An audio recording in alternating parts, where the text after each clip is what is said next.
This is a relay project. Real Talk starts right now. Here's Ryan Jesperson.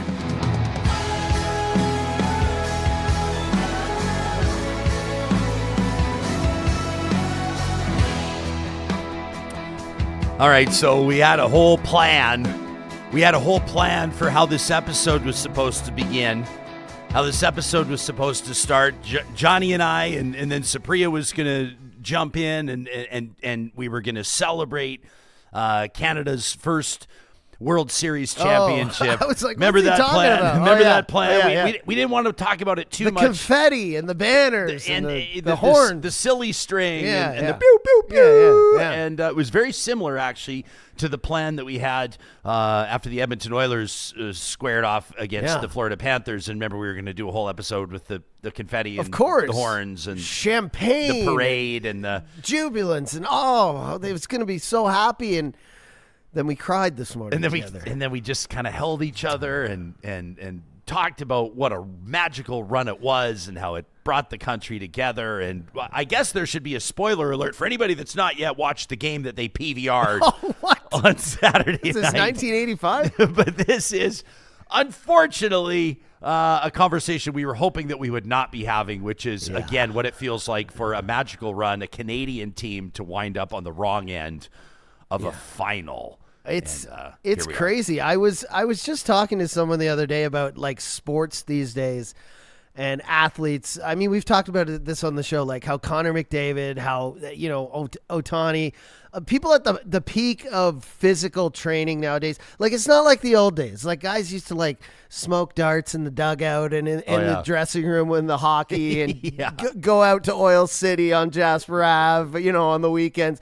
They're so tuned in now. They're so good. Dialed in. Sports is a game of literal inches now. We've seen that with the last two Stanley Cups where, a goal or a game would have decided. And now we're looking at a World Series. Probably, I'll say, other than the Joe Carter home run, which is always going to be the best World Series for me in my memory. But this had to be the best World Series of my life. Unreal. In terms of just the competition. And literally a double play at the end, one run decided the whole thing. Game 7, one run. Sports is so tight these days. One run in extra innings and a Jays runner just like 2 inches behind a throw at home plate that would have won the whole thing, and everybody debating whether or not IKF was too close to third base and didn't have enough of a lead. What about the weird ball that got stuck the on ball that gets stuck in game 6? And everyone's like, wait, I don't know this rule. Oh, my gosh. And and by the way, as if we needed to tell this audience, Mark Carney's first federal budget coming up on Tuesday, and it could bring down the government. It could trigger an election, but not everybody wants that. And Real Talkers in our live chat already on this one. Matthew, out of the gates, says it's not comforting to me that the opposition parties don't want an election and are trying to find a way for the budget to pass while letting most of them still vote no. It might mean, for example, that the NDP just doesn't show up to vote. Supriya's got the inside track on this, and we'll get into it. Well, speaking of Carney, I thought it was strange. I thought he might have shown up at the game. I mean, I know he's busy. He's the leader of the country, but like it seemed like a game where the prime minister might have wanted to be in attendance. Well, we'll ask Supriya about that because she, as a former senior advisor to a prime minister, she would understand what goes into it. Well, I mean, no offense to her former boss, but a little harder for Trudeau to get out to a sporting event and maybe, receive some backlash or whatever. But I feel like Carney right now is kind of mid. Like some people like him, some people don't, but some people who thought maybe not as polarizing, you're saying. Yeah, they weren't so sure about him are kind of like he's doing okay now. I think it would have been fine for him to show up. You remember that, I hate to call it a disaster because I really like her, but you remember former Calgary Mayor Jody Gondek, remember when she wanted to drop the puck at the Flames game? Yeah. And the polling was not in her favor at the time, and it ended up just the boo birds. It was just ringing down from the rafters. And you remember, she had to walk from like the far end of the bench all the way. It was such a long walk to center ice, and oh man, I just felt for her there. I wonder what goes into deciding whether or not a PM will.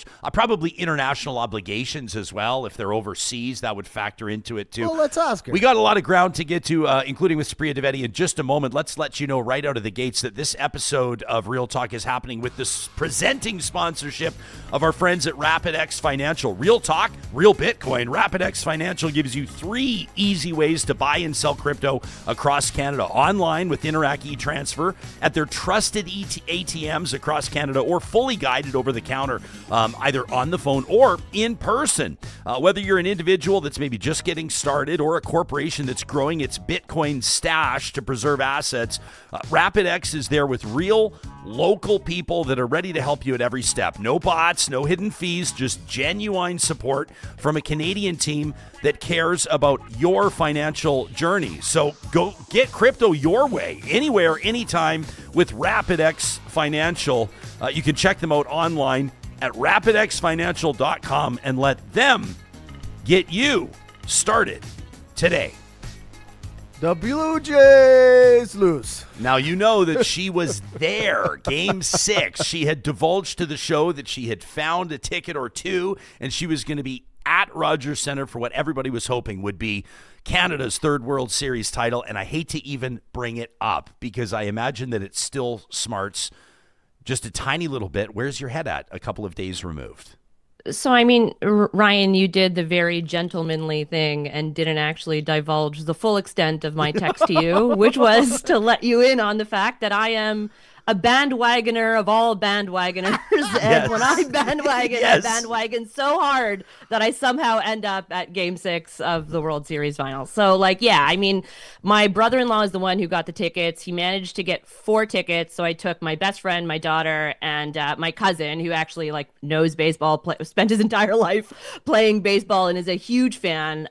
So the atmosphere, of course, was amazing until it wasn't, right? Yeah. That's always the thing with these sorts of events. And I think, Johnny kind of called it right from the jump. As somebody who doesn't know anything about baseball, when that ball got wedged, and I'm going to go air quotes wedged, I turned to my cousin Sunil and I was like, Sunil, what's going on? And he's like, oh no. And I could just see the panic on his face. And my daughter's asking me, what's happening? And I'm like, I don't know. Ask Sunil Mamaji. I don't know. I was like, Sunil, what's happening? And then finally he explained it. And I was like, but if he was able to throw it, why is it wedged? So I don't know. 100% able to throw it. And there's been precedent. Everybody's seen the videos online. It happened earlier with the New York Mets, and the umpire came over. He's like, what are you talking about? He pulled it out. He's like, it's a playable ball. But on the World exactly. Series, I guess. So I'll let real baseball nerds kind of battle this out or whatever. But again, just as somebody who's almost always squarely on the side of human workers versus machines and robots taking our jobs. Yes. I am all in on robo empires after this. Oh, yes. After this series. And I'm not, the wedge ball, whatever. That would have been. We had a whole other crack at it in Game 7. Yeah, exactly. But I don't know. You get all these what if calls that you're like. It would have been so much worse had the World Series been decided by that wedged ball. If it was Game 7, extra innings, wedged ball. It's one of those things like Brett Hull's foot in the crease, Dallas Stars against the Buffalo Sabres, the whole Stanley Cup in question. Remember that one, the controversy? It still kind of does live in infamy, that one. But fair and square, the Dodgers, despite being out hit, outplayed, this is me infusing. I'm trying to steal the joy from my cousins in California is what I'm trying to do as they celebrate a 2nd straight World Series championship. Hey, nonetheless, Canada mourns another late loss on the heels of 2 Edmonton Oilers Stanley Cup Finals losses. Although I'm not sure you can really say, there's 7 Canadian hockey teams. There's 1 Canadian baseball team. It's maybe a bit of a stretch to call it. No, it's definitely a stretch to call the Oilers Canada's team because I know that a lot of my friends in Calgary, Toronto, Montreal, and other cities are actively, and Vancouver for sure, cheering against the Oilers when they're in the Stanley Cup Finals. But the entire country was all in on the Jays. Yeah, except for those few Montrealers that we discussed last show that I was on about being salty about the Expo still. But can I just say what the absolute worst part about this whole loss is that Dodgers fans being able to dunk on Jays fans using Kendrick and Drake memes. Oh, okay? yes. Oh, man. Yes. Like, you guys were talking about what goes into a PM attending a game. Like, I think he was in Asia, so if he would have landed, it would have been right at the cusp, and I don't know if he would have made it to Toronto in time, in fairness.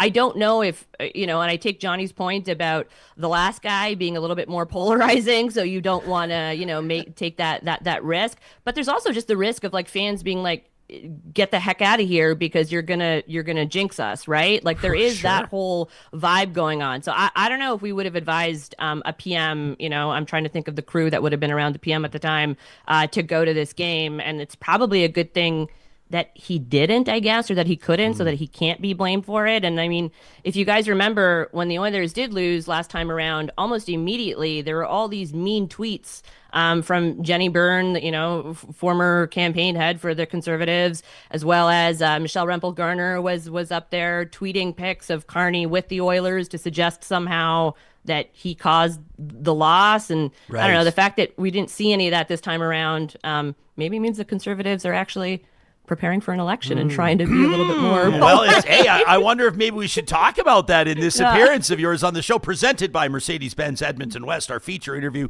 first episode of every week with Supriya Dwivedi. And for those that would accuse this show of never asking the tough questions, I will reference our September 10th exclusive with Prime Minister Carney, where we did ask him directly about the Oilers Stanley Cup final curse. And we asked him if he's willing to accept responsibility for the Oilers losing to the Panthers after skating with the team earlier in its playoff run. So people can check out that episode if they want to hear what he has to say. Would it ever be a possibility that a prime minister would attend a sporting event or a high-profile event and not publicize it? Like, would it be possible that the prime minister, you got to be careful even where you sit. Just ask Danielle Smith and her team, right? You can't just accept luxury box tickets, in particular from people that the government may do business with. But is it possible that Carney could have been in there and just didn't make it public?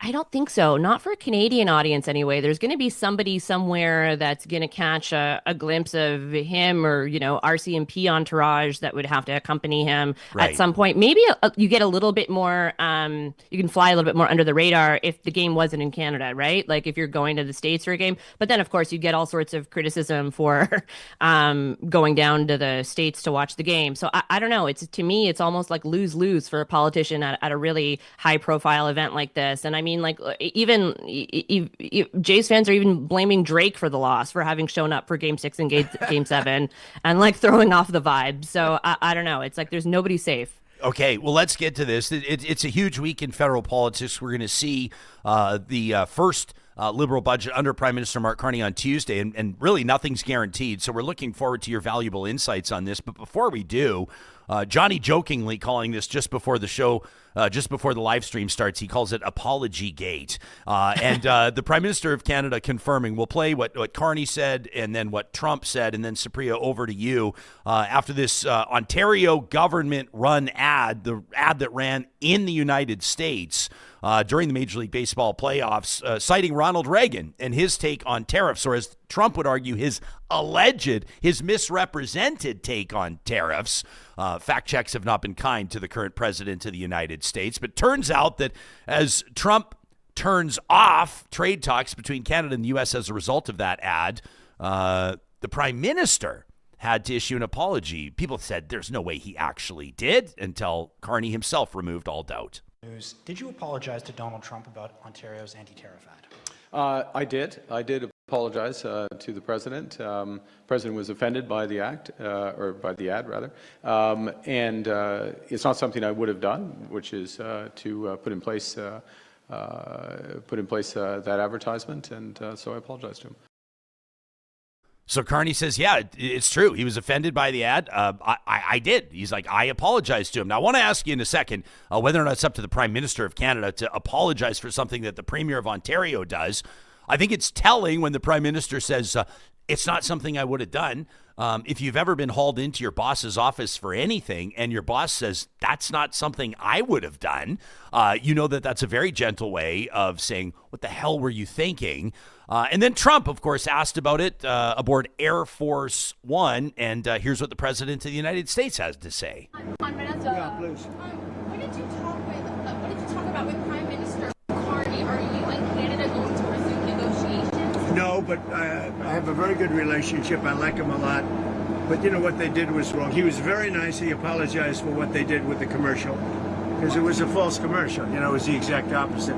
Ronald Reagan loved tariffs, and they tried to make it look the other way. And he did apologize, and I appreciated it. We had a great dinner, you know, with other countries, as you know. And I think we have a very good relationship personally. I think that what they did was wrong, but he apologized. Okay, so what they did was wrong, but he apologized. Were you surprised that the Prime Minister apologized for the Ontario Premier's choice?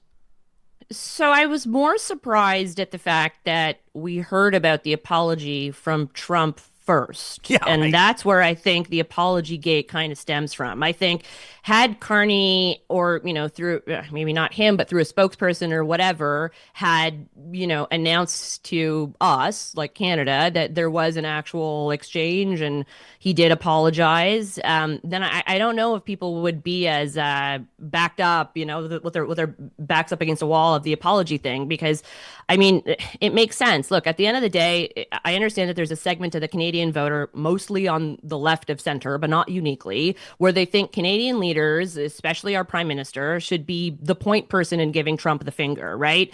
Or that the PM should somehow be overly combative or adversarial in their negotiations or dealings with the U.S. And, you know, that's just silly. We need our PM, irrespective of, you know, who that PM is or what party he's representing, to stand up for Canada and our economy and our jobs. And you're not going to get anywhere with this Trump administration, especially this one around, because it doesn't really seem to have, you know, the moderating voices in his inner circle that they had the first time around, by foregoing any concept of diplomacy, right? So I get why the PM would have apologized to Trump in this instance. But to your further point, right, about like your boss calling you in and then that's how you know you kind of messed up. That's a gentle way of him saying, it's not something I would have done. The prime minister isn't Ford's boss, right? Right. Like he is the PM and he is the point person who's going to be doing the negotiations, but Ford is his own guy and, you know, he represents Ontario. And so I get the fact that apparently now we know that Carney explicitly told Ford not to move forward with the ad, and he did so anyway. So fine, I guess there's still some Wait, hang on a second. So the PMO would have been notified ahead of time that the ad was going to run? They would have run it past the PMO before? Well, this is what Ford said. So Ford, and exactly this. I didn't hear that part. Well, and again, we didn't hear this from the PMO either. We heard this from Ford. So Ford said initially that he had showed both the prime minister the ad as well as the prime minister's chief of staff the ad, and they had seen it. And then they didn't really confirm or deny it. And for whatever reason, you know, they didn't let that detail go. And then, you know, Ford did say again, no, they saw it. Like what? And so, you know, now we're hearing that the PM or, you know, somebody within his inner circle had warned Ontario or Ford and his people not to go through with the ad, and they did so anyway. But to me, this just sets a terrible precedent because we know that Eby, for example, you know, the premier of British Columbia, is going to be putting out an ad of his own. So is Carney going to have to apologize again? And like, what happens if another order of government, like let's say it's a municipal councillor or somebody has something to say about Trump and his people that Trump disagrees with, or even like, you know, a Globe and Mail editorial or something, or like he doesn't like what somebody said on the CBC and it's been clipped and he's like, Canada's state broadcaster is insulting me. Like right. it just seems like we've laid out a terrible precedent to have to always apologize for whatever the president decides is offensive. Yeah, you know, I heard there was an interview over the weekend. Jake Tapper was talking to a senior White House official, and the take from the White House, the position from the White House, which is hard to disagree with, to be honest with you, is basically like nobody wants to see foreign governments, you know, basically trying to influence public opinion on American soil or on American airwaves. And I think Canadians would probably feel the same way, wouldn't we? Like, isn't that, in a way, foreign interference?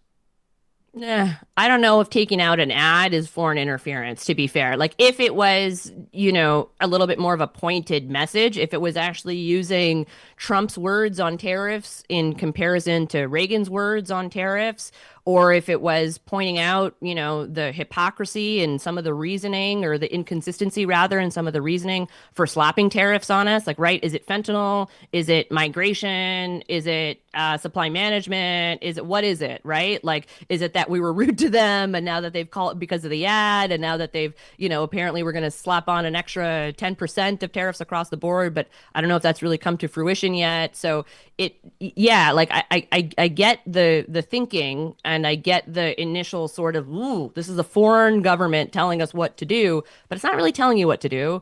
All it's doing is, illuminating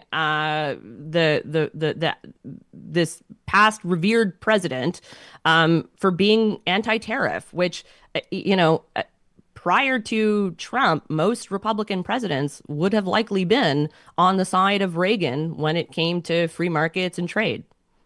Okay, so we're calling this now. I mean, it just seems obviously like the stories have never stopped. The political headlines, if you just replace one with another, if you looked at what's been happening provincially and federally over the past number of months, there was no slow summer, and that trend is continuing into October, now into November, with the first budget that we'll see from Mark Carney's Liberals. The title of this episode, Supriya, that you're appearing on is Another Federal Election Already? And we had Ben Demon Hunter in our live chat going, wait a second, what? Another federal election already? It's been what, like 6 months? Now, it's not a guarantee, but it is a possibility. Take us into this.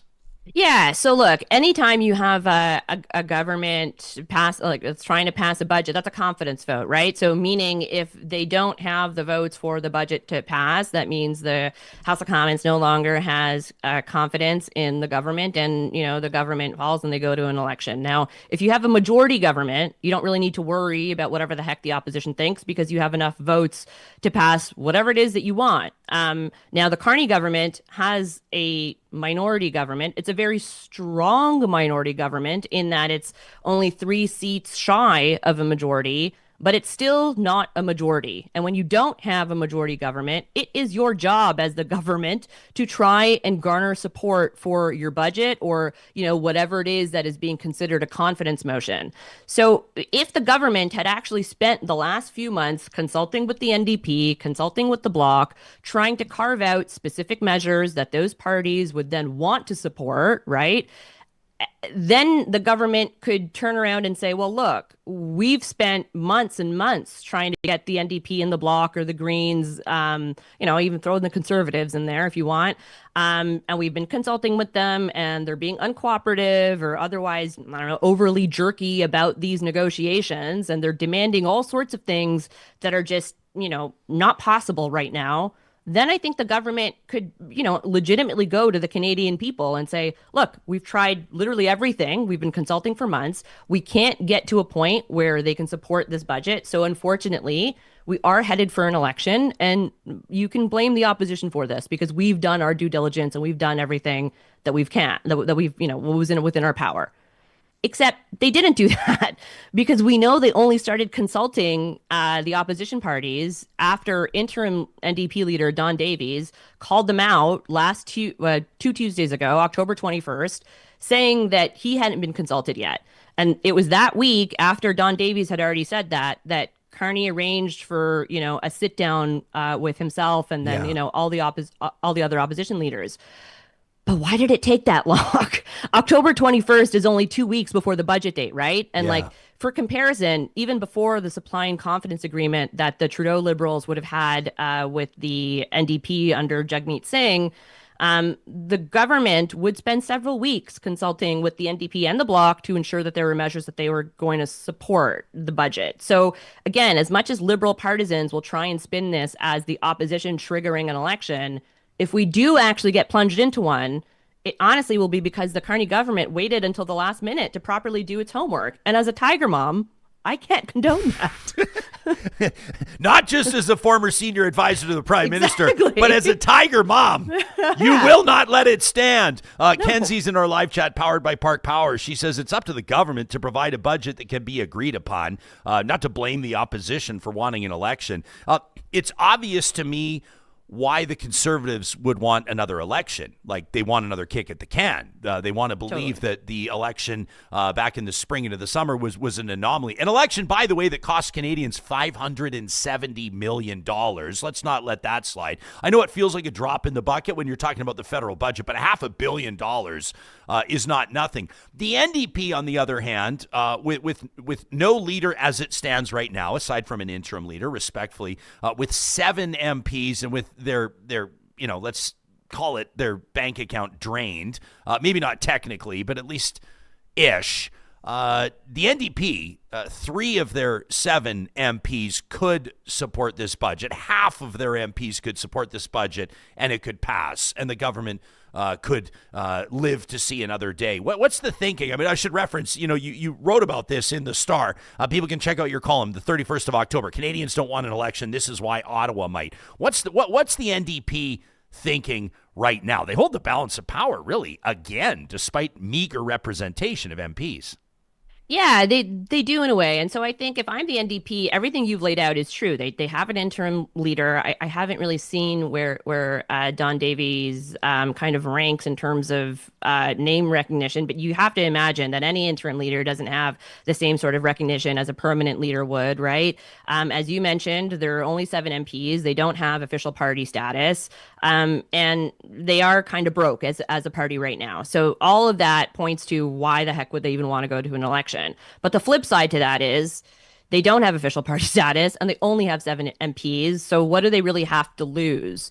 All they should really be doing, if I'm them, is to target 5 more seats, pour in resources, pour in a ton of volunteers into those 5 ridings, and try and win 5 more seats so that you get to 12 and all of a sudden you have official party status and you can, start to be represented in Parliament a little bit better. I don't think that's a safe bet by any stretch. And there are a ton of reasons I could think up of right now that where the NDP should, in fact, vote alongside the government and to ensure the passage of the budget. But if you're the NDP and you're also in the middle of a leadership race and you've got, a lot of your party faithful that aren't aligned with what the Carney budget entails. I'm speaking hypothetically, of course, because we have yet to see the budget. But let's say there's something in there. There's lots of stuff in there that NDP, rank and file members can't get behind. Then do you really want to be pissing off your rank and file during a leadership race? Probably not. And it was one thing when the NDP government would be seen as propping up what is arguably, a progressive liberal government under the Trudeau Liberals. I don't think you can really say the same thing with the Carney Liberals. They're much more to the right of center. He's already qualified this budget, the Prime Minister himself, as calling it an austerity budget. Mm-hmm. If you're the NDP, do you really want to be seen as propping up on an austerity budget? Probably not. Yeah, I mean, I guess not. Well, definitely not. Let's be real. But at the same time, so, the way the seat count stands now, 169 Liberal seats in the House, 144 Conservative seats. So it's relatively tight, 25 seats the Conservatives would have to swing minimum. The Bloc with 22, the NDP with 7. Does the NDP brain trust believe that under a Conservative government, a budget would be more friendly to their top priorities? I have a hard time believing that. Oh, yeah, I don't believe that either. And I don't think anybody actually believes that. But that's a problem for another time. That's future NDP's problem. Okay, sure. But it's still a problem, right? And I guess the Liberals, you got to ask right now, like, what does it look like for them going in? Cliff in our live chat says, I'm not a fan of Pierre Poilievre. But that said, he says Mark Carney hasn't brokered one trade deal, and we've only seen tariffs increase since he assumed office. When it comes to, like, proof of performance, is Carney in a tough spot right now? I think Canadians that elected Canadians that basically turned the tide and reversed what every pollster and every prognosticator was saying was going to happen, which was that the Liberals were going to absolutely collapse. Carney turned that tide, I think, in large part, to the most part, based on his career and his achievements, and former governor of Bank of Canada, former governor of Bank of England, and his involvement with, in C-suites and on corporate boards and the whole nine yards. Everyone was like, this is the business guy. This is the economist. This is the guy that actually has real world experience brokering deals and getting things done. To this point, at least generally speaking, he has not. I mean, does that give Pierre Poilievre more ammo? Oh, I think it does. I think that's what the entirety, if we do get plunged into an election, I'd imagine the bulk, if not the entirety of the conservative messaging is going to be like, you voted for this guy?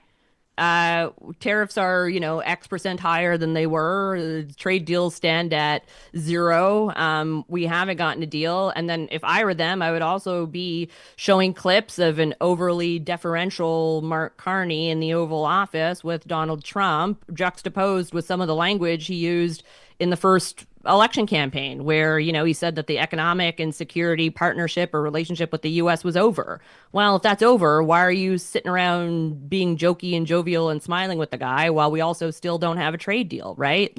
These are all things that are going to get thrown at him. Now, if you're Carney and you're the Liberals, then you kind of push back on that and you go, okay, this guy still hasn't grown up out of Campus Conservative Debate Club, and he's still the same dude that he was in the last election. I'm still the guy that's going to get this done. And I think you can also, if you're Carney and the Liberals, can, make the case for the fact that economically and geopolitically in the last 6 months, it's not like the situation has gotten better. So you need, serious, steady hands at the wheel. And what the Liberals need is a majority mandate in order to get stuff done, because it's clear the opposition doesn't, wants to hold Canada back or whatever the line of attack wants to be. But you can kind of see where each party is going to shape up in terms of their messaging. Yeah. So you make an interesting point as well in your Star column. Again, people can read it at thestar.com. Canadians don't want an election. This is why Ottawa might. And this is one of the many reasons why we're thrilled to have you on the show, Supriya, is because I'll be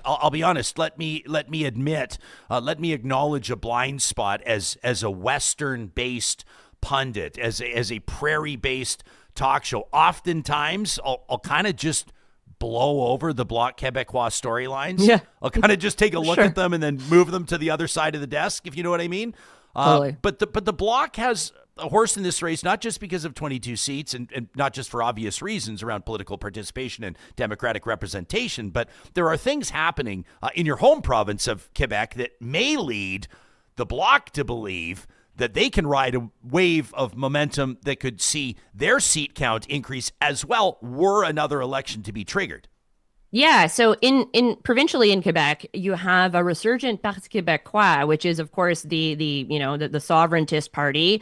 They've said straight up that should they get a mandate in the next election next year, that they're going to go into a referendum. So if you're their federal cousins, the Bloc Québécois, you can see this, undercurrent of nationalist sentiment happening in Quebec. You see the popularity of your provincial party gaining, momentum and headway in the polls. And, you think to yourself, I could probably ride that wave, and also point out to Quebecers, which tend to be much more left of center than a lot of the rest of the country when it comes to social spending on programs, or if it comes to things like the environment, and say, well, does this Liberal government represent your Quebec values?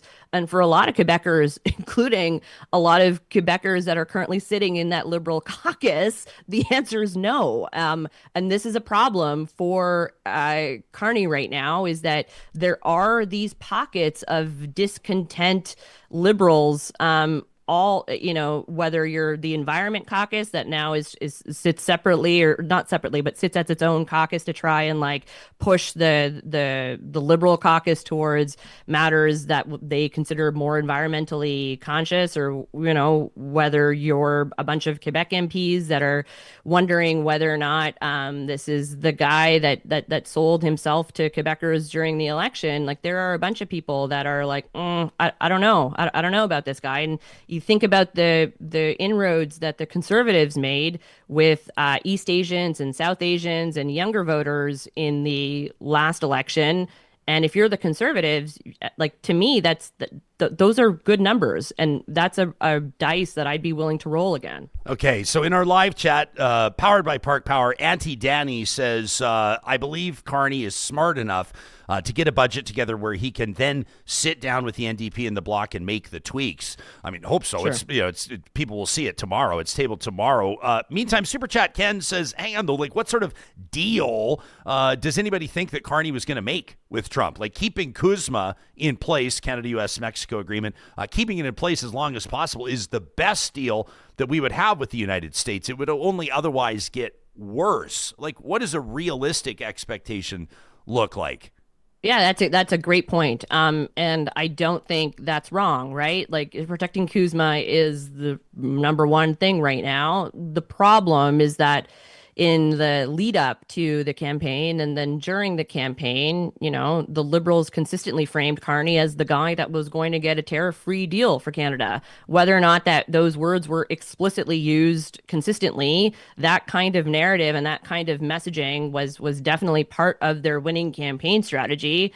And so, it's almost as though now, like, present Carney is a victim of past Carney's success almost, right? Like, because Canadians did very much see him as the guy with the goods, with the right boxes to check off on a CV, having, led 2 central banks, having the corporate experience, just generally being a really smart guy. That's the kind of person you want leading you in uncertain economic times. But again, now I think that the mood is probably a little bit different. 6 months later, things are still, expensive for Canadians. And if you're looking at the circus in the United States right now, you may want to focus more on what's happening domestically than on some trade deal that may or may not come to fruition. And so if I'm the Conservatives or I'm the NDP, I'm making this election on not solely, but primarily about what's happening at home. So issues of affordability, housing, crime. Yeah, but that's the exact same playbook from 6 months ago. Well, like, what changed? Was it though? I mean, in essence. I think that's what Conservatives will try and say, but I mean, a good chunk they spent on the campaign trying to paint Carney just like Justin. Yeah. That was their thing, that they're the same. They spent so much time, going off on the carbon tax, which at that point had already been rescinded by Carney. Like, that was the first thing he did when, the switchover happened between Trudeau and him. So I don't yes, I think the latter half of the campaign, that is the Conservative focus, was definitely on affordability and on crime. And that's probably why they did win 144 seats and the Liberals couldn't get their majority in the end. It was likely because of that. But I don't think that was their central focus. And I think that was a mistake. I think, the Conservatives should have come out of the gate by saying, look, nobody can really control what Trump does or says. Carney's pretending that he can, but let's live in reality. Let's focus on what we can control and the issues that are affecting us domestically. And as prime minister, I'm going to cut crime. I'm going to build the homes. I'm going to, whatever his slogan was. Yeah, I mean, I have so many thoughts on this, and I don't have a strong conviction. Like, number one, I'm like, well, who could or who will voters punish the most? Who's at most risk of being punished by voters for triggering another $500 million election? And then you quickly realize that, like, if you're a Conservative voter, for example, you don't give a shit that it's going to cost $500 million for a new election, because you get another crack at a Conservative government. So you don't really care. And the Liberal voter is going to go, well, they were kind of forced into it. I mean, I guess some may say, well, we didn't make enough concessions to get the budget passed. But what, like, tried, tested, and true Liberal supporter is going to care about concessions? It's almost like Canadians will just be forced back into it with really nobody to blame. I would say on the Conservative side, nothing's changed with Pierre Poilievre in the context of his experience. Like, he's still the same guy that he was 6 months ago, right? And I guess with Carney, it's just a matter of whether or not he can tell a story that will counter the narrative, the Conservative narrative, that he couldn't get anything done. Gizmo says China's looking like we could get a deal there. We've increased trade with Europe. Says these aren't small achievements. Says we have a new trade deal with Mexico in the works. We signed that deal with Indonesia. Ms. B, by the way, says, I don't like at all that Carney apologized to Trump for the Ontario Reagan ad. Says that was not necessary. So, yeah, I don't know. I mean, I guess at the end of the day, we'll find out, within the next 48 hours what's going to happen here. But it hasn't been this tight in a while in the sense of like a recent election. We've seen minority governments have to fight and claw and make deals, obviously, including the government that you advised with the NDP. And what did they call it again? The supply and what agreement? There was like a supply and confidence. The supply and confidence agreement. But that wasn't like, 5 months removed from an election. Right? No, yeah, exactly. It's a crazy situation.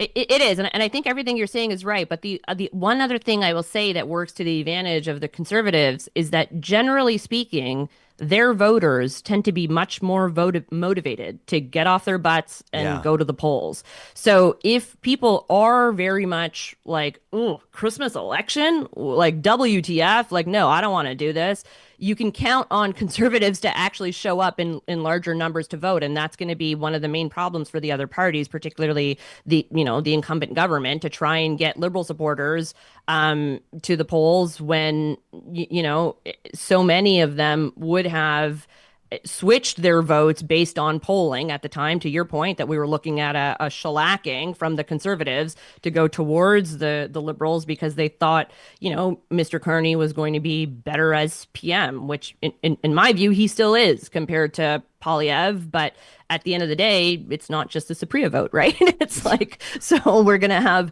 a ton of Canadians that, get their say again. Should we go to the polls? Yeah. Alicia in our chat says Poilievre can't even win his own riding, though.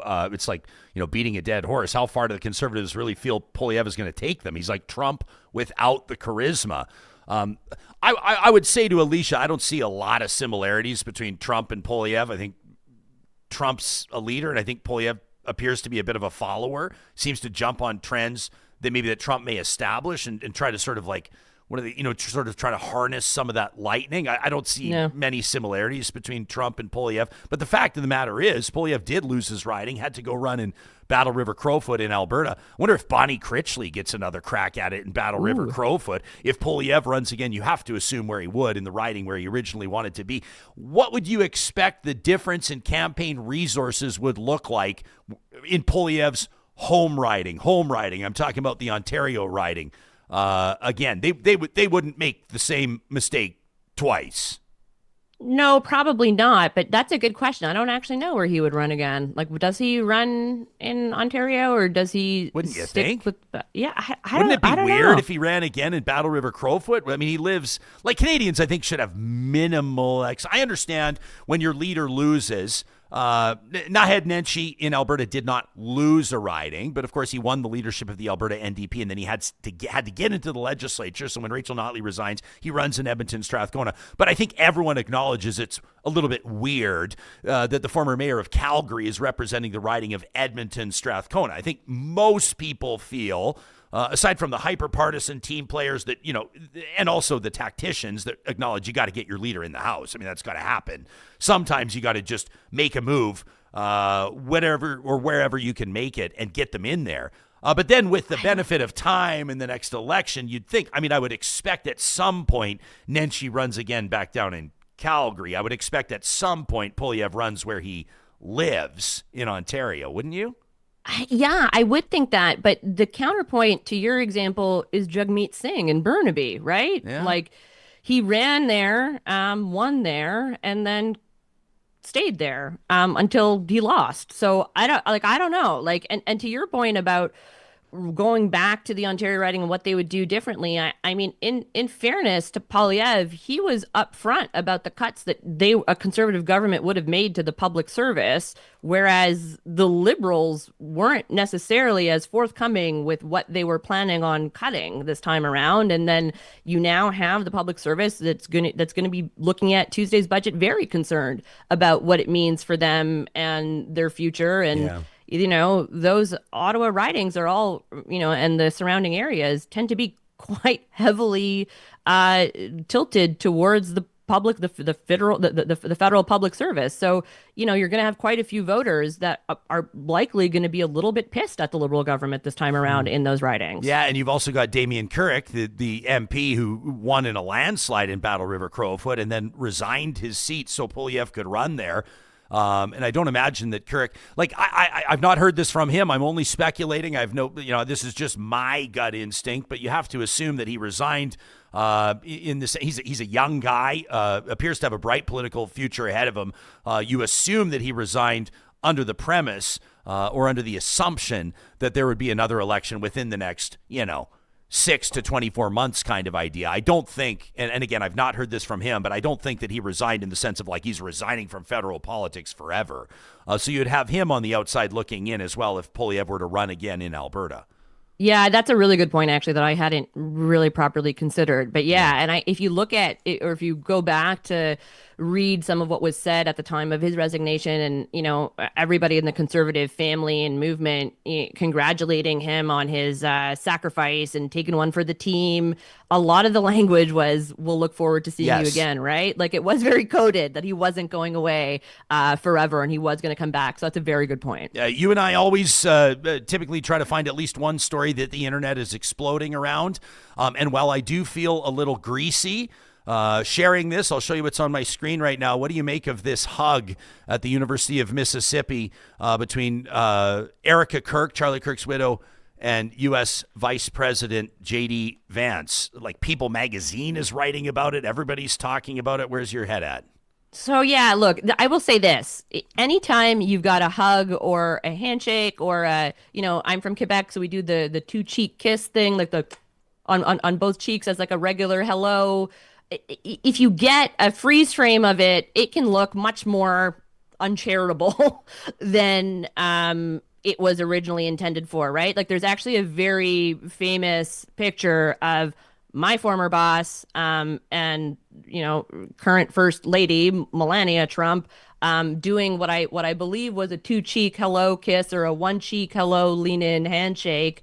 And it was it was caught at the wrong moment, and it very much looks like they're about to kiss, which wasn't the situation at all. And I think if you were to look at that hug between J.D. Vance and Erika Kirk, you could very easily make the argument that the freeze frame, there you go, that freeze frame right there where she's running her hands through his hair is a somewhat uncharitable freeze frame. But I don't want to judge people and how they grieve. And to your point, I also feel somewhat greasy about this. But I don't know. My husband died a little over 2 years ago, and I've yet to let another man touch me like that. Right. So it's and I would also say that I don't think this is just about that one hug, because this is also mixed in with the fact that in the last few days, J.D. Vance has been caught in a bit of a rock and a hard place, because he's kind of been downplaying his wife's faith, because he was asked at this town hall type event, about his own faith and whatnot. And he claimed his wife's family were a bunch of atheists, which they are not. They are Hindus. And he's previously written extensively and talked extensively about his wife's own faith and how it, allowed him to re-engage with his own Catholic faith and yada, yada. So I think people are reading into this as much as they are because of that backstory. So it's is there trouble at home? And is now this what's happening? And I don't know. I think it's an unfortunate freeze frame.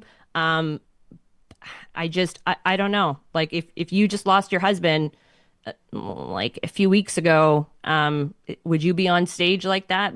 I don't know. I certainly wouldn't have been able to, but if you are in the spotlight and are used to it, then maybe you can. Maybe you're better at compartmentalizing than other people. Yeah. I mean, there's a million explanations for it. I mean, also she was just thrust into this unimaginable scenario of having your husband assassinated in front of the entire world. Totally. And then kind of you're in the spotlight, and every single thing you say, every move that you make, every time you embrace somebody that's probably shown a great amount of support to you is, and then assholes like us are talking about it and breaking it down, right? She did make that comment as well. No one will ever replace my husband, but I do see some similarities of my husband and JD, which is kind of it's the but. It's the but. No one will ever replace my husband, but also it's none of our business. So I don't know. I wanted to ask you. It's like in Vanity Fair. It's being covered. By the way, speaking of Vanity Fair, here's the other freeze frame that you were talking about. Here's PM JT and the First Lady. Yeah, there you go. Trump looks away.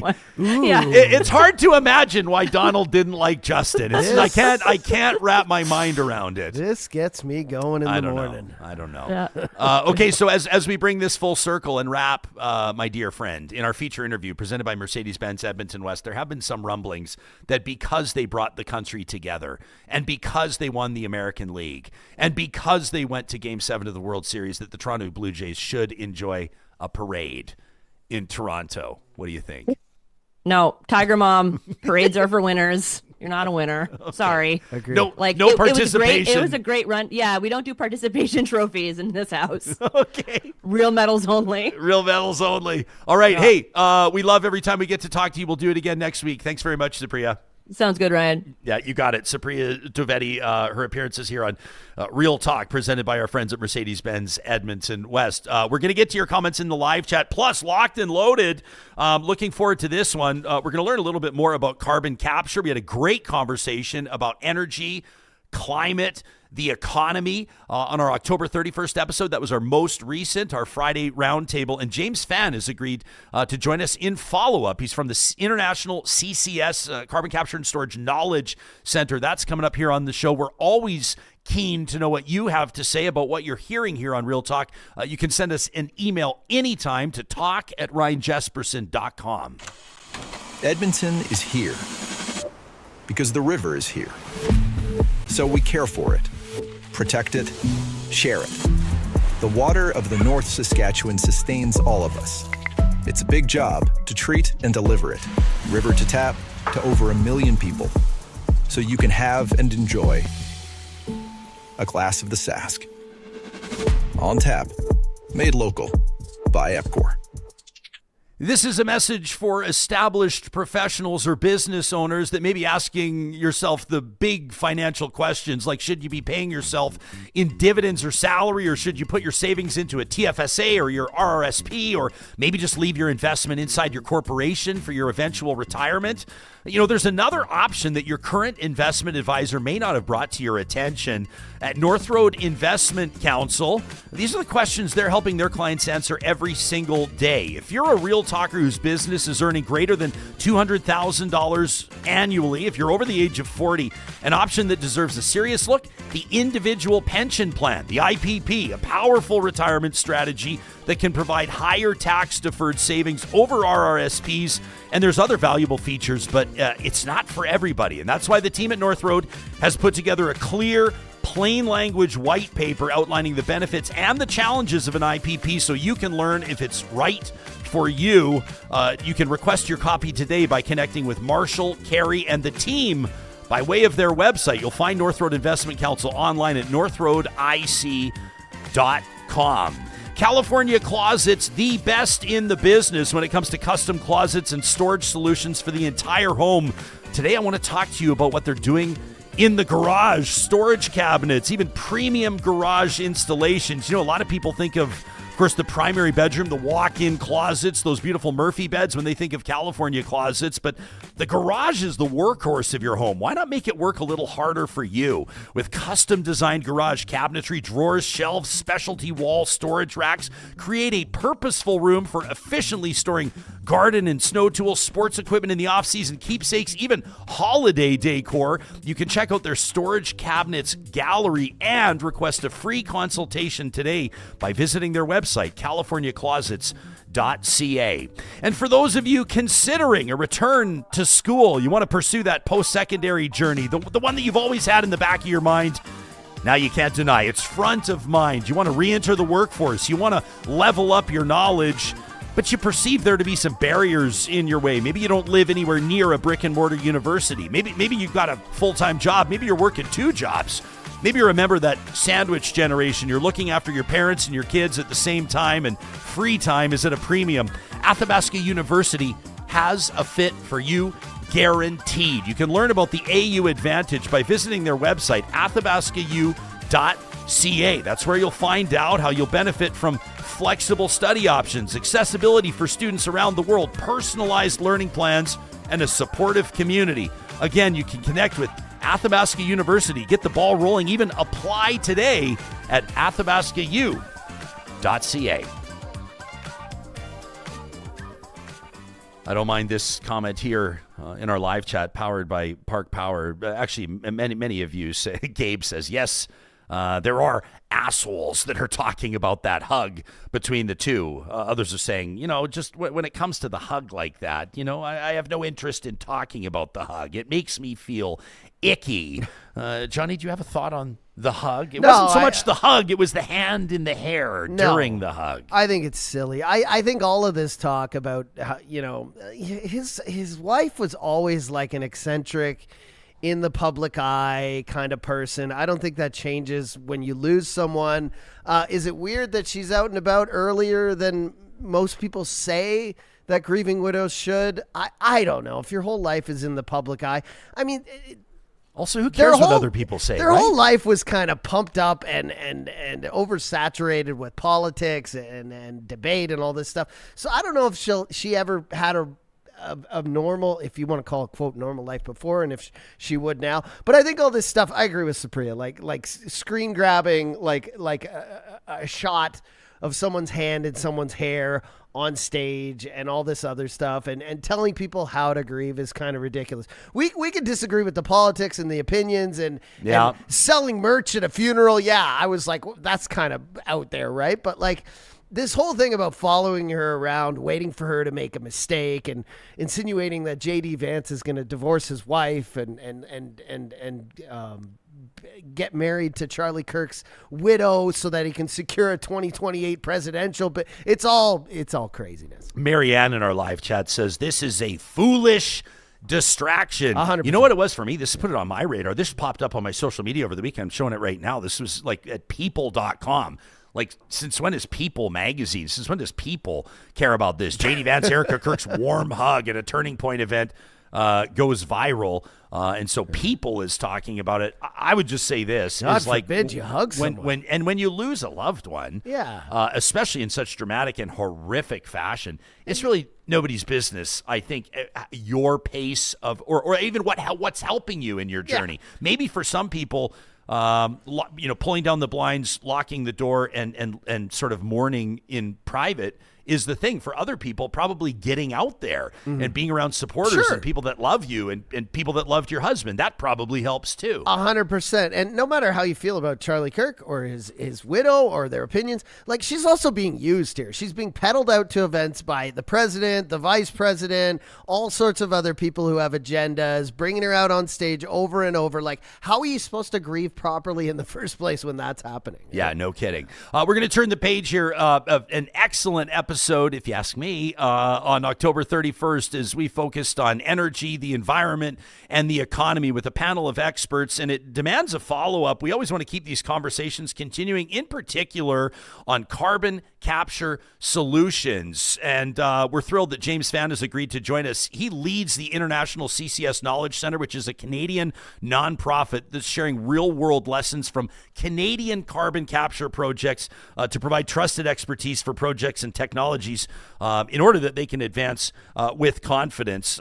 This center advises governments and companies around the world on policy and how to deploy CCS faster, cheaper, and smarter. James, welcome to the show, and thanks for making time for us.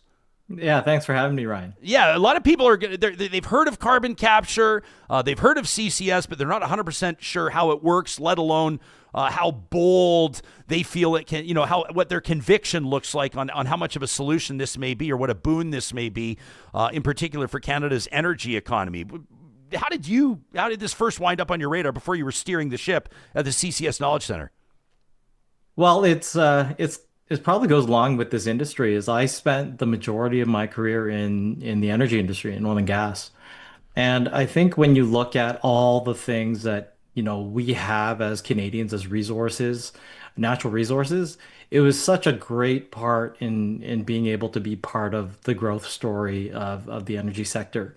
When my time ended there, I actually wanted to work on energy policy. So I had actually talked to a mentor of mine and said, I kind of want to go and work on energy policy in the federal government. And I kind of stumbled into a job at PrairieScan and did a bit of work there.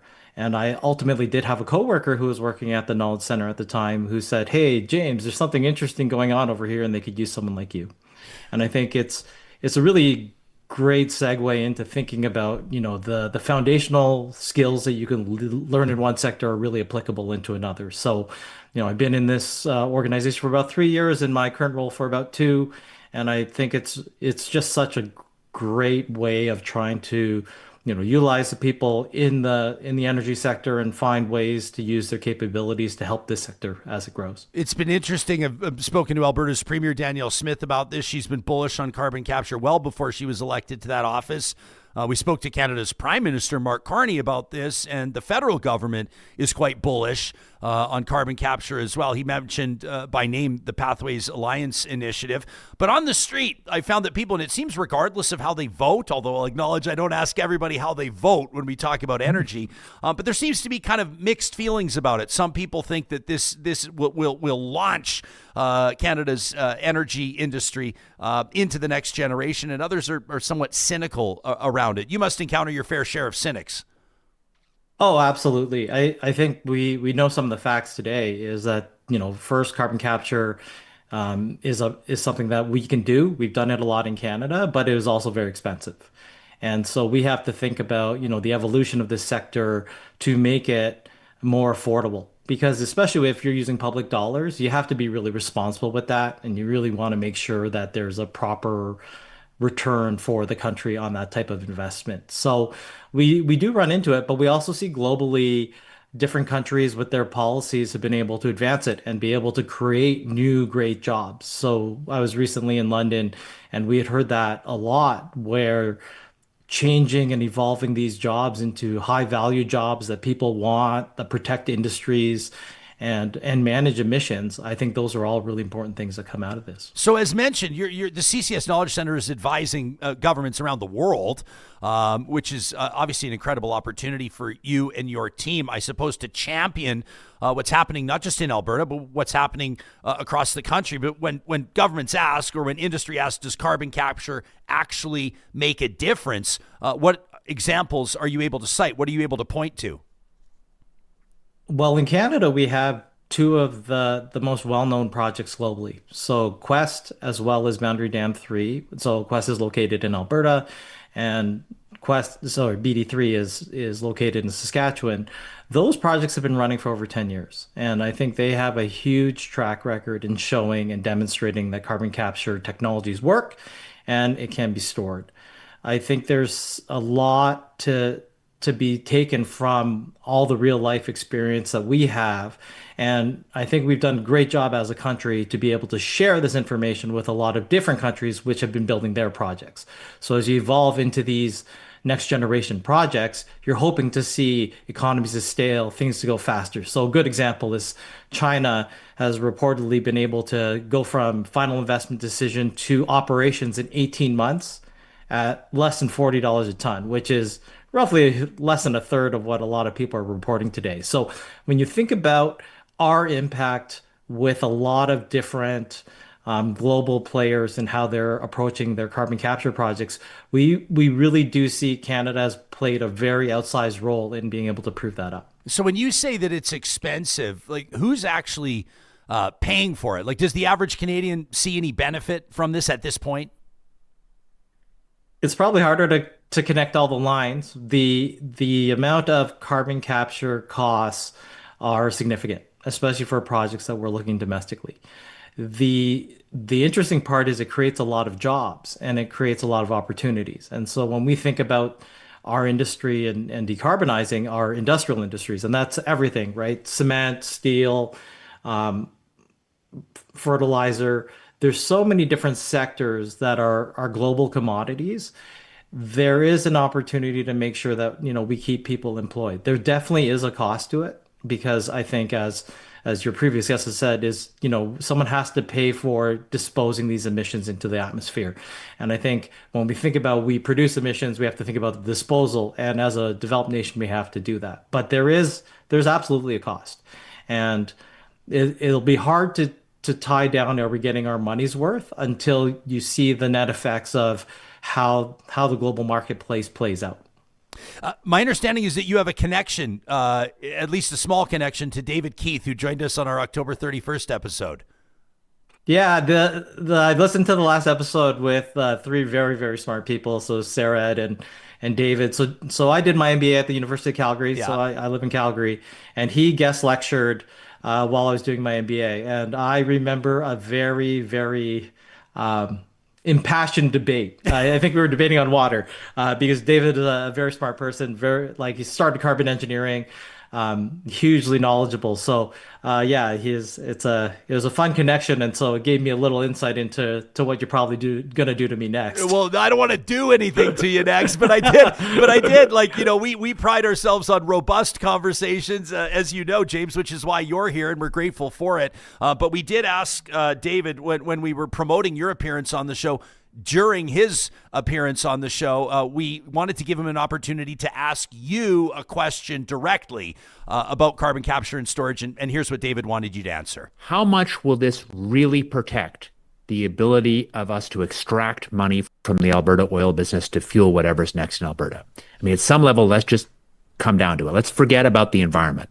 This is being done from the point of view of the industry to protect the industry. Can you really talk about how much it's actually going to make Alberta oil sell more? So, over to you. I think it's really, it's a good question by David. It's very fair, but I don't think carbon capture is really about selling oil. It's lowering the emissions intensity. So we already have one of the lowest emissions intensities oil in the world. And I think the ability to lower that even further and create infrastructure that enables an industry to reduce CO2 is very important. And I think we know, and your guest alluded to this, is we know that oil and gas is going to be around for decades. And so what we do see globally is, so in the European Union, we have something called the Carbon Border Adjustment Mechanism. I think I get all these acronyms eventually right. Yeah. And they basically have a carbon price on imports like steel and cement. And so when you think about those type of things, or even in Asia, Japan and Korea require reporting on the emissions of their imports, you can see that, like CCS, I always like to think about as an insurance or a hedge or an option if you end up seeing accelerated global policy or cost on it. And so making sure that we have the ability to continue to extract value, because energy is so important, and all these other exports such as cement and fertilizer and steel are so important to our country and our country's economy right across Canada. Having a bit of insurance to be able to participate in it is super important. And then you're even further, like as I talked about earlier, you're protecting these skills and expertise. So when you think about, engineers and geologists and, welders, pipe fitters, electricians, all these industries that we're competing for workers globally, for people who are building data centers, nuclear power plants. Bringing those jobs and keeping them here is super important. And you don't know actually what would happen from, those later effects. So, I have lots of coworkers who we started in energy, and then they moved into things like geothermal and using drilling skills and using all this capability and the great geology in this background. It's such an amazing part of, creating good, high quality jobs, impacting the Canadian economy, being part of the supply chain. And I probably can't even get into all the wonderful technology companies that come out of here. Again, David was on earlier, carbon engineering, it's in Squamish, BC. And if you think about a company that can create, more of their solutions, putting it into global trades and global solutions, I think that's a real big part to look at. So I really don't think it's just about oil and gas, and I don't think it's about making sure that we protect ourselves from changing energy policies globally, and making sure that we as Canadians have a way to participate in it. James, what would you say to people that would, be hesitant to or critical of spending money keeping, what you might describe as old systems alive? Like people that would just say, well, if we're going to be dumping, let me not say dumping, if we're going to be investing this much capital into technology, why not go straight to renewables? Yeah, it's a really good point. Like, we can do both. I think renewables is really important. I think it is something that, we can see. I think different parts of the country have different challenges. Like, I know a lot of provinces out east have a lot of hydro, And so they have a lot of different solutions, and we can look at what we could do with solar. Like, I'm a big fan of renewables, but I also think it's really pragmatic that we have such good resources in Canada. Again, it's such a big key part of our economy. And the carbon capture allows us to use a known solution to cut emissions faster and right now. And I think that's what we can point at globally. So I think you can use both, but I also think, again, burgeoning sectors, especially with, AI fueled data centers, natural gas on CCS, and the geology we have in our backyards is a way for us to participate in that. And if we fall behind and the people who want to develop these hyperscalers are requiring carbon capture, I think it's something that we could miss out on and fall behind as a country. I think the average Canadian is curious to know where Canada stacks up, when it comes to where other countries are going on clean energy and tech and the like, on innovation. And actually, sort of my takeaway from our October 31st roundtable was a bit of a gut punch. I'm going to be honest with you. We refrained. Typically on Sundays, we would release highlights of our most recent episode, and we didn't because the Blue Jays had just lost Game 7 of the World Series, and I didn't feel like we needed to pile on the country anymore because the takeaway from that conversation kind of felt like Canada needs to catch up, like Canada's falling behind. In the context of what you and I are talking about, where does Canada stack up to the U.S. and other countries? I'd first like to say I'm still recovering too. Oh, me too, man. It's the worst. Well, I was listening to your earlier conversation, and I grew up in Scarborough, Ontario. So, okay. So it hurts. I was born the same year as the Jays. The franchise was loaded, and I could probably talk baseball with you for like 4 hours. But I was in grade 10 in 92, 93. So anyways, what a great team. Sorry to bring it up, but actually I think it hurts. We're all gathering here together. We can. It's a bit of therapy, and I think it's necessary. But they're right. We have a big risk of falling behind. I think when we see what's happening with stable policies worldwide, and they are building real projects, and I think friends of ours at the Global CCS Institute have thrown out numbers that there's about 54% more projects globally. And so we used to be like 8% of the global capacity when it came to carbon capture, and we're slowly losing that. We're very small in terms of the fraction of global emitters, but I think the thing if we want to go half glass full, we have great geology. We don't have to go offshore. So a lot of places have to go offshore. Places like Japan have to go across different countries. So they have to store in Malaysia, or even they've considered Alaska, which is not very close to where they are. And so I think what we do have is we have lots of good advantages. We have lots of geologists. We have so many well penetrations that we know what's under our feet in Western Canada. We have one of the world's biggest demonstrated projects in Weyburn. Whitecap operates that field, and it's so much experience, and we can't be short of these 10 years of operating experience. And we've taken delegations through in international groups, and especially even project developers through the plants to be able to show them. So while we are at risk because policy instability or uncertain incentives actually make it such a shaky investment place, I still feel there's still an opportunity to not make sure we don't fall too far behind and continue our leadership role. Because there's very few global places that have 10 years of operating experience on a plant.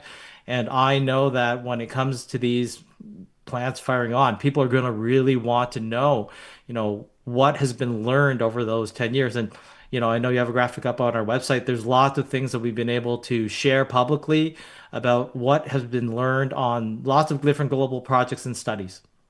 So when someone says to you, like, what does success look like, or like when would you characterize CCS as actually like mainstream working, accepted technology, yada yada yada? What do you tell them? I think it's a big part of us wanting to tell the story of how we participate, like having multi-user capture hubs, making the Canadian narrative not about only actually, it's so important when you see even products earn premiums that have lowered their carbon intensity. So there's there's the Brevik plant in Europe that generates cement, right? And cement is going to be used forever. Same with steel. These are things that continue to grow all of our countries. And I think that part in making sure that that's the choice that we make in terms of doing that, and the earned premiums, not versus penalties. We tend to talk carrots versus sticks. I think the other part is to make sure we get past this initial tranche of high public dollars in support. These all need to be able to stand on their own 2 feet when it comes to, being able to sustain themselves. So we've heard in Europe that, these first projects take a lot of government intervention and support, but we need that next generation to be able to do that. So it is lowering those costs. It's globally sharing learnings because it's a shared problem. And so is there something that a cement company in Europe can learn from a Canadian coal plant like Boundary Dam? And the answer is yes. And so I think that community, and that's why I really enjoyed my time here, is that this community, when it comes to carbon capture, really is there to help each other because we do know it's expensive, and the ability to lower costs for all of us is a huge thing, and to limit that disposal of CO2 into the atmosphere is something that's really important.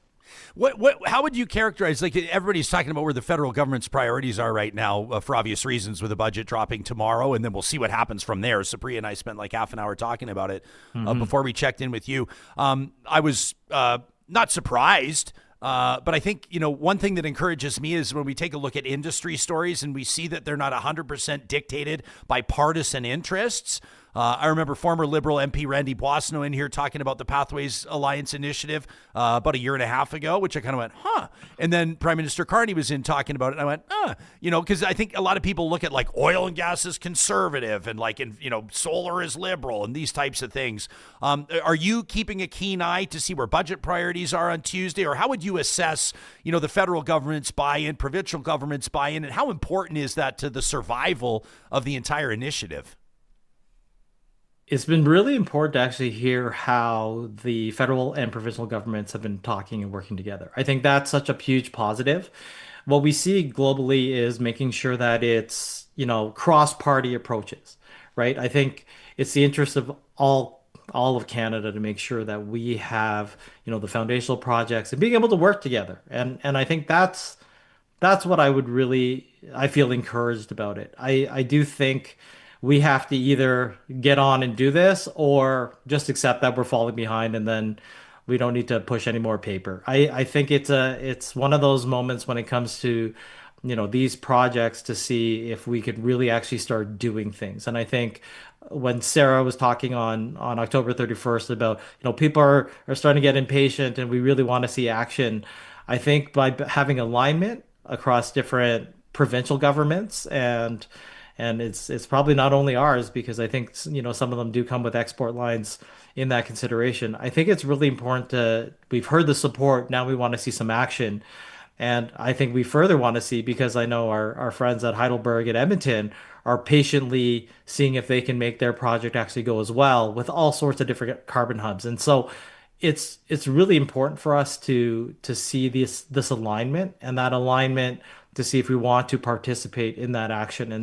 And while, I have an organization that we really care about carbon capture, I'd rather be able to do that work and support it here than have to, spend my time talking to other countries that are asking about what we did as opposed to what we're doing. Yeah, no kidding. We've been showing a ton of videos. Like most people will listen to this on the podcast, James, but all of the videos that we've been showing here are available by way of your group's website. That's ccsknowledge.com. We'll link to it in the show notes so they can check it out themselves. But just a ton of information for people to get into if they want to learn more and kind of seek to understand on their own time. I want to thank you so much for making time to talk to us. We want to make sure that we're having legitimate, real conversations that are covering all of our bases, and we appreciate what you've brought to the table today.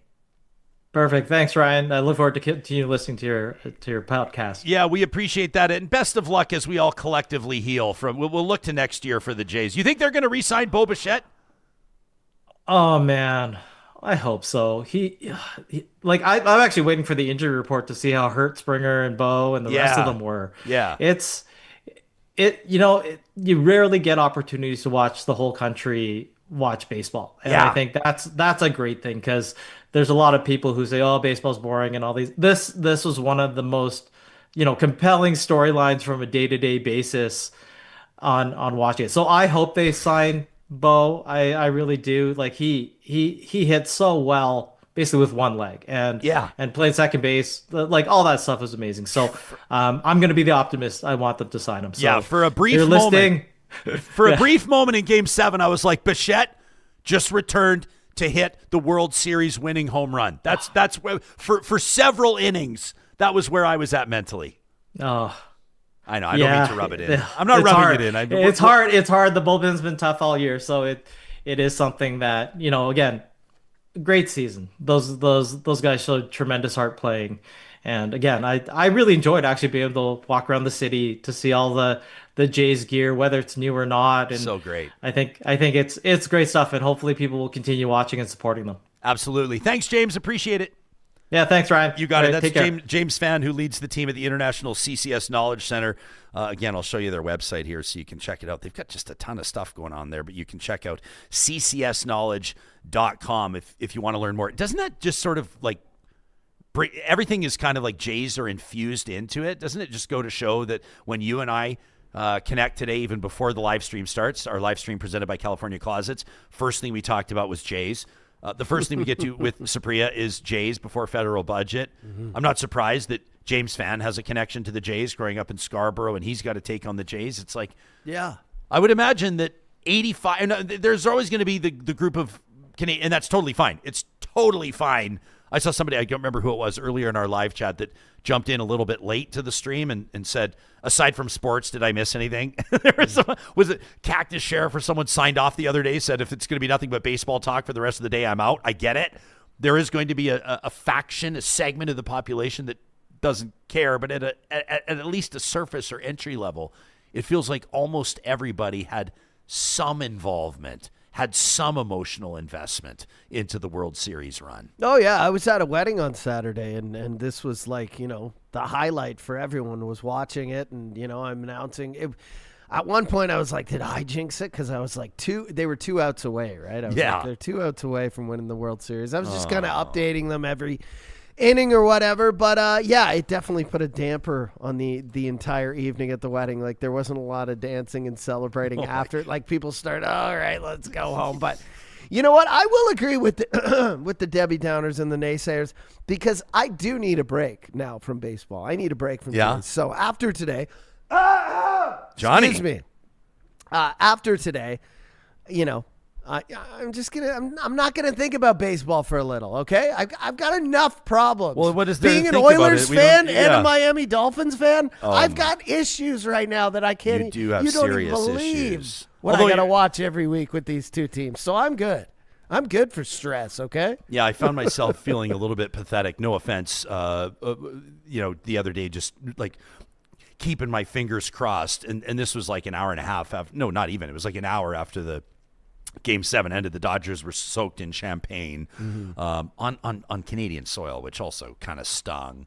Also, I don't hate the Dodgers, which is like, it's like my 3 favorite teams. Like, this is so messed up. My 3 favorite teams in baseball are the Jays, the Mariners, and the Dodgers. So really? It's kind of messed up. Yeah. Just based on proximity, life experience, where my family lives, well, I like ballparks I've been to. I used to love the Oakland A's back in the day, like in the 90s too. So like I'm a fan of California sports. Like I like watching the Lakers. I like watching the Dodgers. I like watching what I mean? So it's like it's hard too when you have someone like Ohtani who's like he's today's Babe Ruth. Like he's maybe better than Babe Ruth. And Jays almost had him. So like for people to go out there and be like, well, the Dodgers butt their entire. Well, like if Ohtani was on the Jays, you'd be singing his praises too. He's worth every penny he gets, even though baseball is. I feel like they're grossly overpaid for compared to other sports, right? I feel like with the workload, I know they play more games than 162 hockey, games, but though, just a year. The physical aspect of hockey, the fact that they're getting paid like a fraction of what some baseball players are getting paid, and just the whole like when a baseball player comes into the league, they get super high salaries. They're thought that they're going to go crazy far, and then it's hit or miss. Watch Moneyball again. This is a thing that scouts and GMs do. They overpay when rookies come in and they think they're going to be like the solution to their team. They give them millions and millions of dollars, and then Anyways, what I'm saying is like Ohtani is absolutely incredible. He's amazing to watch. He's part of the reason this was the greatest World Series that I've ever seen in my entire lifetime. And you just have to be happy for that. How can you not be romantic about baseball and sports if your team just wins all the time? It's true. There's no ups and downs. There's no on the edge of your seat like, if your team just is awesome all the time. You have to be there for the sorrow. This is what Kansas City Chiefs fans are starting to realize. Those that jump right.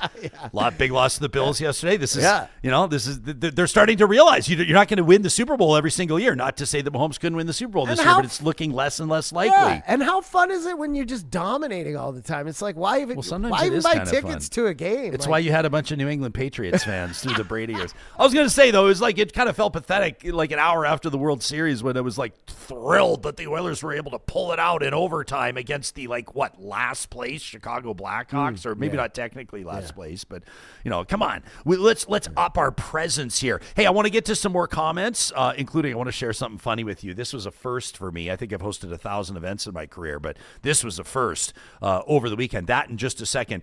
Before we do, we want to remind you that these conversations happen with the support of incredible partners, and that includes our friends at Friesen Brothers. And I know that a whole lot of you were at a Friesen Brothers over the weekend for the 1st of November, the first of every month. You can save 15% on purchases of $75 or more. They also have seniors discount days, and those days differ based on location. 16 different locations across the province of Alberta, our home province. You can learn more at Friesen.com. That's Freson.com. A reminder, Friesen Brothers celebrating 70 years this year, since 1955, proudly serving Alberta, delivering fresh, local, high-quality products to families across the province. Your support, Real Talkers, has made it possible. Stay tuned to this show through this year as we'll be telling you about plenty of different celebrations that you can enjoy throughout 2025. Friesen Brothers is Alberta-grown and Alberta-owned. Our friends at UCAN reminding you about this brand new location that they have just taken the keys to. We're going to be celebrating with them this week, a very special event coming up on the 6th of November. I'll tell you more about that later this week as Real Talk supports what UCAN is doing, helping young people out of harm's way and onto a path of economic independence. That includes some earn while you learn opportunities. If you know of a young person, in particular aged 18 to 24, who's running with the wrong crowd, who's been in and out of trouble with the law, who's experiencing maybe insecurity on the housing or even the food front, but they could seize an opportunity. You just know they have the potential. Were they given an opportunity to plug back into an education or an education into employment circumstance? The Verto Project could be perfect for them. It's a 20-week pre-employment program administered by UCAN that actually pays a $15 wage while participants ready themselves to enter the workforce. Verto itself, Latin for turnaround or change. And after 8 weeks of in-house programming, youth enter a 12-week paid quality employment placement. It also means that there's really a great opportunity. If you're an employer looking for entry-level employees that are reliable, that are motivated, connect with UCAN today. You can do so via their website at ucan.ca. We're also so proud to be partnering with our friends at the Royal Alexandra Hospital Foundation. Johnny, hard to believe, 125 years. The Royal Alexandra has been transforming lives, not just in the Metro Edmonton region, but across Western Canada. So much more than a building, right? A place where moments of care have echoed through generations. From the first breath of a newborn to the comfort given in life's hardest moments, every story within these walls sends out ripples. And we're supporting the Royal Alexandra Hospital into its next 125 years. If your family has a connection like thousands and thousands do, and you'd like to show your support today, you can do so by way of give.royalalex.org.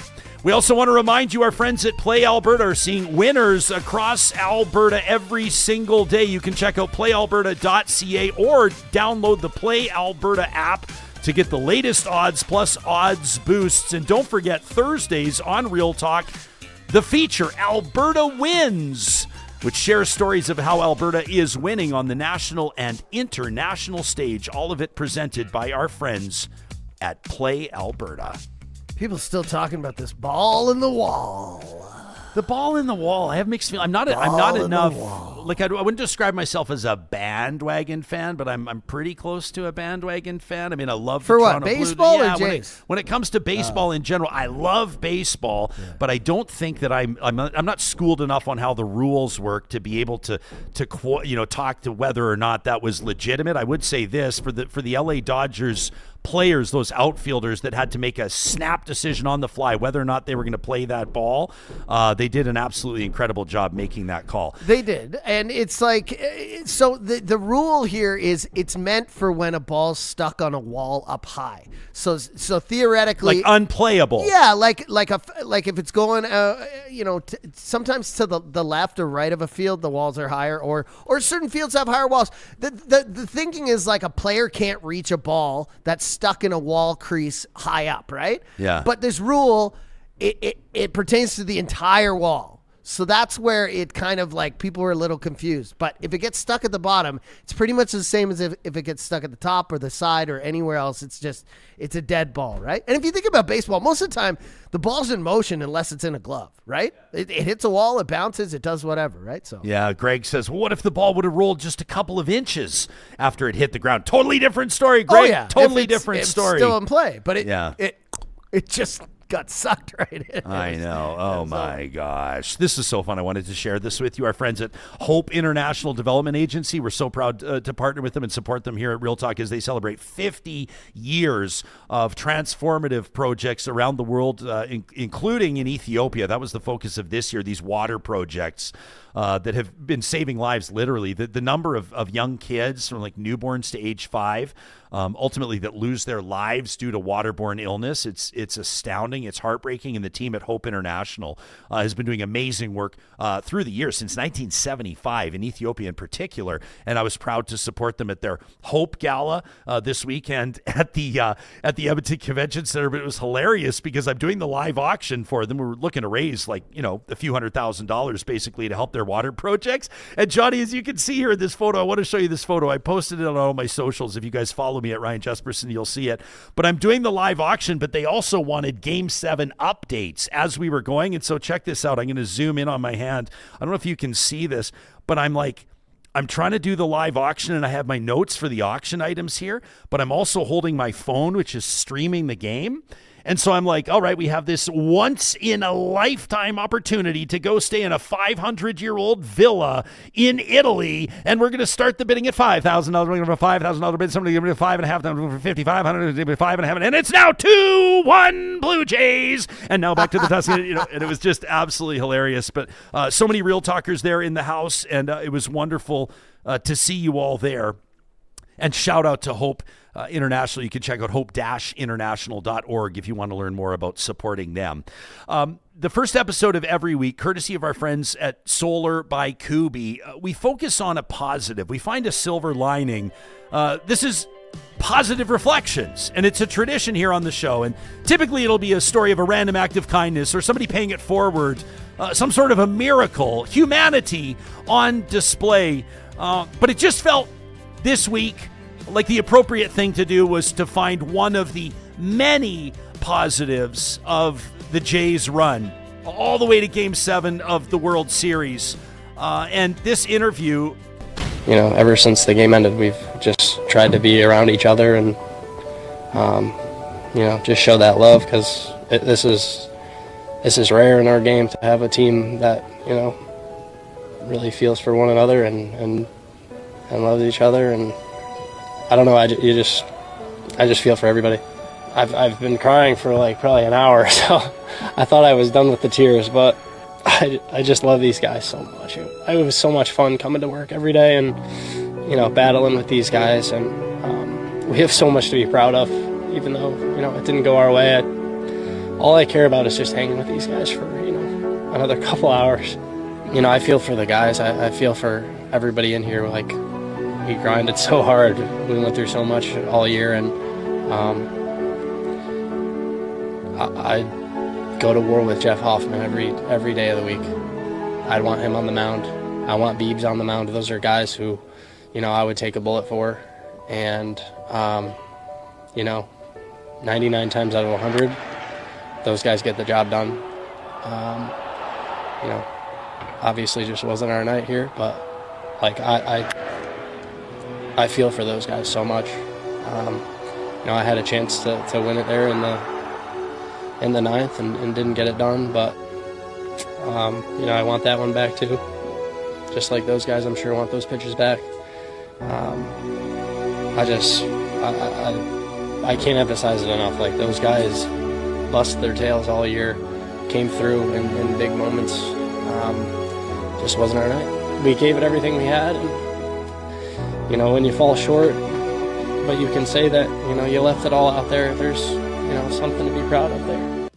There's so much to be proud of. So to Ernie Clement and the rest of the Blue Jays, the organization, and the 40 million Canadians that were cheering them on, there's our positive reflection. So much to love, and we'll get them next year. Thanks for watching this episode of Real Talk. We'll catch up with you again in 22 hours.